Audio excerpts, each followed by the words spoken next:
जय हिंद दोस्तों, मेरा नाम है अनिरुद्ध और मैं आप सभी का वेलकम करता हूं करियर विल आईएएस पर। दोस्तों यूं तो अमेरिका के टैरिफ्स को लेके ऑलरेडी बहुत ज़्यादा बड़े लेवल पे कंफ्यूजन चल रही थी कि आखिरकार ये टैरिफ 10% है, 18% है, 25% है या फिर 50% है। लेकिन दोस्तों कंफ्यूजन को सॉल्व करने की बजाय कल रात को अमेरिका के राष्ट्रपति डोनाल्ड ट्रंप एज यूजुअल जो उनकी आदत है सोशल मीडिया पे मैसेज लिख के वो अपने बड़े बड़े फैसले सुनाते हैं। ये उन्होंने एक बार फिर से इस कंफ्यूजन को बढ़ाते हुए कहा कि अब ये टैरिफ 10% नहीं बल्कि टैरिफ 15% होने वाला है। इसके क्या मायने हैं क्या नहीं हम लोग तभी बात करेंगे जब प्रॉपरली इस चीज़ को लेके क्लैरिटी आ जाएगी। लेकिन दोस्तों the best part about all this drama was कि इंडिया इस पूरे के पूरे ड्रामा से कंप्लीटली अनमूव्ड था। अगर आप देखें वीकेंड चल रहा है and even though India weekend पे काम कर रहा था, हम लोग ब्राजील के प्रेसिडेंट को होस्ट भी कर रहे थे,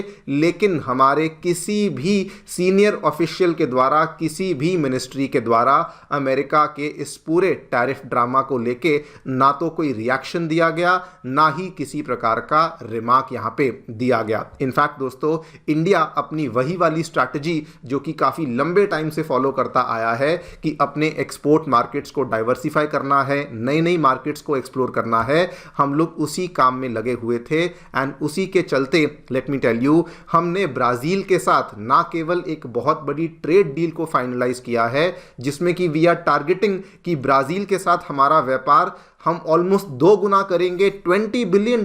के पास लेके जाएंगे, बल्कि हमने ब्राजील के साथ एक बहुत ही बड़ी और game changing rare earth deal को भी साइन कर लिया है। क्यों मैं इसको गेम चेंजिंग कह रहा हूं, क्यों मैं इसको बहुत ही बड़ी डील कह रहा हूं, I will talk about that. लेकिन ब्राजील के साथ जो हमने डील करी है इससे हमने अमेरिका को तो एक बहुत बड़ा सिग्नल दिया ही दिया है, लेकिन उसके साथ में हमने चाइना को भी एक बहुत बड़ा सिग्नल यहाँ पे दे दिया है कि रेयर अर्थ्स को लेके अब हम लोग केवल और केवल चाइना के ऊपर डिपेंडेंट नहीं रहने वाले। एंड दोस्तों इतना ही नहीं, इवन दो अमेरिका ये सारे के सारे ड्रामे कर रहा था, उसके बीच में फार्मा एक्सपोर्ट्स को लेकर के भी एक नया डेटा सामने आया विच अगेन शोज कि हमारे फार्मा एक्सपोर्ट्स लगातार बढ़ते जा रहे हैं। अभी तक का डेटा सामने आया है FY25 का, बताया गया है कि फार्मा एक्सपोर्ट्स में 9.4% की ग्रोथ देखने को मिली टू $30.47 बिलियन। और बल्कि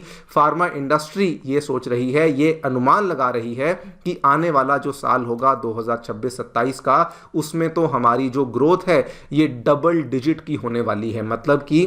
बहुत सारी कंट्रीज़ ने इवन दो हमारे फार्मा सेक्टर को टारगेट करने की कोशिश भी करी, सब चीज़ें इन्होंने करने की कोशिश करी, but pharma exports continue to grow and अब उसके ग्रोथ में भी हमें डबल डिजिट की ग्रोथ देखने को मिल सकती है। क्या इसके आंकड़े हैं, क्या सामने आया है, I will talk about that. बल्कि दोस्तों अमेरिका को लेके सीनियर या फिर किसी प्रकार का ऑफिशियल रिएक्शन यहाँ पे नहीं आया, लेकिन एक्सपर्ट्स तो यहाँ पर ये तक कहने लग चुके हैं कि इंडिया को अमेरिका के साथ साइन करा हुआ जो फ्रेमवर्क अग्रीमेंट है, जो कि अभी तक सो कॉल्ड हमारा अग्रीमेंट है, हमें उसे रिव्यू करना चाहिए। कुछ एक्सपर्ट्स तो उसको कैंसिल करने की भी मांग कर रहे हैं कि उसको एक बार रीअसेस करके फिर से हमें सारी की सारी चीज़ों के ऊपर दोबारा से बैठ करके बातचीत करनी चाहिए। क्या कुछ हुआ है, सभी चीज़ों के बारे में हम लोग चर्चा करेंगे। क्या हमने ब्राजील के साथ किया है, फार्मा एक्सपोर्ट्स को लेके क्या डेटा सामने आया है, और ये जो रीअसेसमेंट की बात करी गई है ये क्यों करी गई है,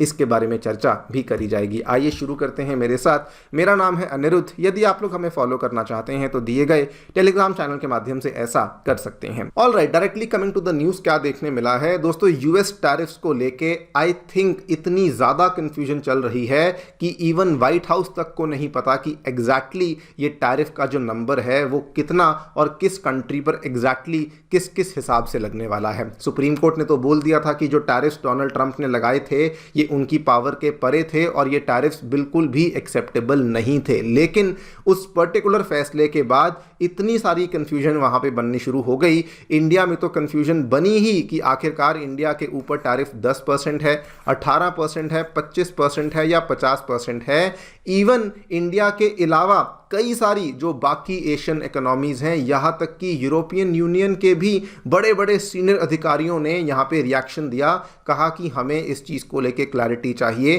कि एग्जैक्टली अमेरिका किस तरह के टैरिफ्स को लगाने वाला है, क्या आंकड़ा है जो कि अमेरिका हमारे ऊपर इस टैरिफ्स के माध्यम से इम्पोजिशन को करने वाला है। लेकिन उस चीज़ को लेके कोई भी क्लैरिटी नहीं आई, बल्कि डोनाल्ड ट्रंप ने कन्फ्यूजन को और बढ़ा दिया, बिकॉज उन्होंने रात को एक और यहाँ पे ट्वीट कर दिया कि 10% नहीं बल्कि मैं तो जी 15% करने वाला हूँ। अब ये इसके बाद क्या मामला ये सुप्रीम कोर्ट में जाएगा क्या नहीं जाएगा, ये तो खैर वक्त ही बताएगा। लेकिन एज यूजुअल इंडिया अपनी स्ट्रैटेजी को यहाँ पे फॉलो करता रहा। इंडिया ने दोस्तों एक तरफ ब्राज़ील के प्रेसिडेंट को होस्ट किया और बल्कि हमने उनके साथ एक बहुत बड़ी ट्रेड डील को भी साइन कर लिया है। वी हैव ऑलरेडी एस्टैब्लिश्ड कि हम लोग आगे चल करके जो हमारा करंट ट्रेड है, जो कि बाय द वे केवल 11 से 12 बिलियन डॉलर के आसपास घूमता रहता है, एक तो हम लोग कोशिश करके उसे ऑलमोस्ट 2 गुना करेंगे, 20 बिलियन डॉलर के बियॉन्ड लेकर जाएंगे। लेकिन जो इस पर्टिकुलर ब्राज़ील वाली डील का सबसे इंपॉर्टेंट और अहम कंपोनेंट था वो था कि हमने ब्राज़ील के साथ रेयर अर्थ रिजर्व्स को लेकर एक बहुत ही बड़ी डील को साइन किया है। और ये दोस्तों बहुत सिग्निफिकेंट बन जाता है। I will directly come to the point, because अगर आप दुनिया भर का डेटा देखें तो नंबर 1 पे अगर मैं रिजर्व्स की बात करूं तो चाइना आता है, लेकिन नंबर 2 पे अगर मैं रिजर्व्स की बात करूं तो कोई और नहीं बल्कि ब्राज़ील देखने को मिलता है। आपको बता दूं मिलियन मेट्रिक टन्स में चाइना के पास 44 मिलियन मेट्रिक टन्स के आसपास के रेयर अर्थ रिजर्व्स हैं। नंबर 2 पे दोस्तों ब्राज़ील आता है जिसके पास 21 मिलियन मेट्रिक टन्स के रिजर्व देखने को मिलते हैं। और ये जो हमने डील यहाँ पे साइन करी है, this is a very very big deal, because ऐसा करने से हम लोग चाइना और अमेरिका दोनों को ही सिग्नल दे रहे हैं।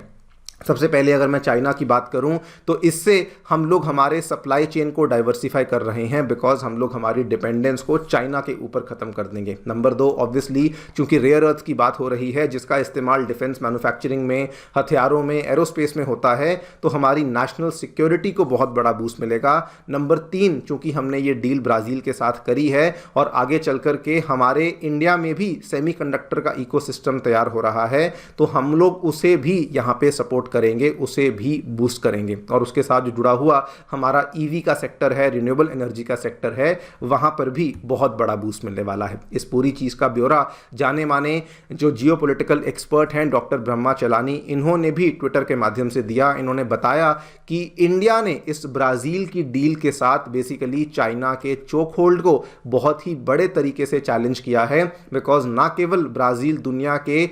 सेकेंड लार्जेस्ट रिजर्व्स को होस्ट करता है, बल्कि हम लोग ऐसा करने से एक रेजिलिएंट और अल्टरनेटिव सप्लाई चेन को भी एस्टैब्लिश कर रहे हैं। और दोस्तों ये इसलिए भी इंपॉर्टेंट बन जाता है, आपको याद होगा पिछले साल जब चाइना अपनी मनमानी करने लगा था तो उन्होंने इंडिया को भी अपने रेयर अर्थ की चीज़ों को एक्सपोर्ट करने से इनकार कर दिया था। इस साल भी अगर आप देखें तो चाइना अपनी इस मोनोपोली का बहुत ज़्यादा गलत इस्तेमाल करता है और जापान के साथ जो उनकी प्रॉब्लम्स चली तो उन्होंने जापान को भी अपनी रेयर अर्थ मिनरल्स का जो एक्सपोर्ट था वो करना बंद कर दिया था। And that is why I am saying कि ये जो हमने किया है ये डेफिनेटली चाइना को एक बहुत ही बड़ा सिग्नल है। लेकिन ब्राज़ील के साथ साइन करी हुई जो डील है ये केवल चाइना को नहीं बल्कि अमेरिका के लिए भी बहुत बड़ा सिग्नल है, बिकॉज अमेरिका जो कि हमें लगातार डरा रहा था, चेतावनियां दे रहा था, टैरिफ्स लगा देंगे, टैरिफ्स को दोबारा लगा देंगे, टैरिफ्स को बढ़ा देंगे, हमने ब्राज़ील के साथ साइन करके अपनी वही पुरानी प्लेबुक को फॉलो किया है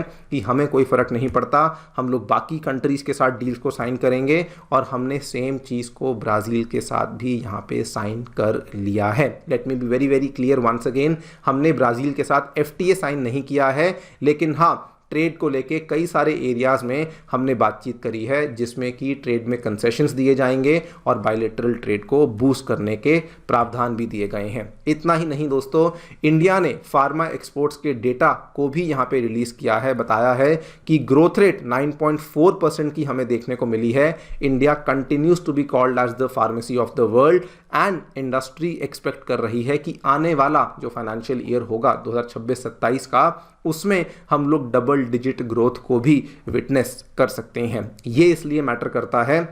बिकॉज ये बताता है, इस चीज़ का प्रमाण है कि इंडियन मेडिसिन की डिमांड अभी भी जारी है, अभी भी बढ़ रही है, इंडिया की मैन्युफैक्चरिंग कंपेटिटिवनेस अभी भी बढ़ रही है और दुनिया भर का जो रिलायंस है इंडियन फार्मा के ऊपर वो अभी भी बरकरार है। And the most important reason जिस वजह से ये आंकड़ा बहुत इंपॉर्टेंट बन जाता है, पिछले साल जब डोनाल्ड ट्रंप ने टैरिफ्स को लगाना शुरू किया था, उन्होंने चेतावनी दी थी कि फार्मा के ऊपर जो टैरिफ्स हैं उसको तो वो 250% भी कर सकते हैं, लेकिन आज आप देखिए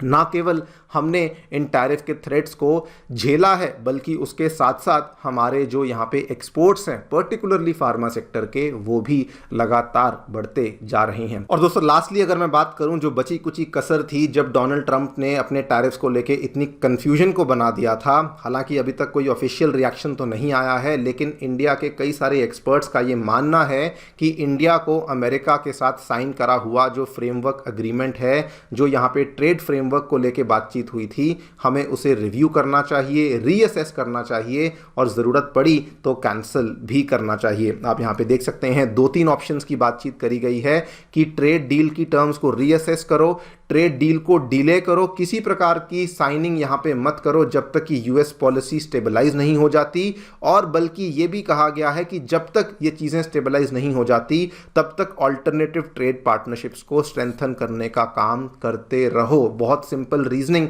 जो कि एक्सपर्ट्स यहाँ पे देते हैं, वो कह रहे हैं कि इंडिया के जो एक्सपोर्ट सेक्टर्स हैं वो इंडिपेंडेंटली भी ग्रो कर रहे हैं, हम लोग केवल और केवल अमेरिका पे डिपेंडेंट नहीं हैं, और हम लोग उसके साथ में अपनी पार्टनरशिप्स को Brazil, European union, middle east की कई सारी कंट्रीज़, आसियान देशों के साथ भी वैसे भी एक्सपैंड कर रहे हैं, तो हमारे ऊपर इन चीज़ों का उतना नेगेटिव इम्पैक्ट आएगा ही नहीं।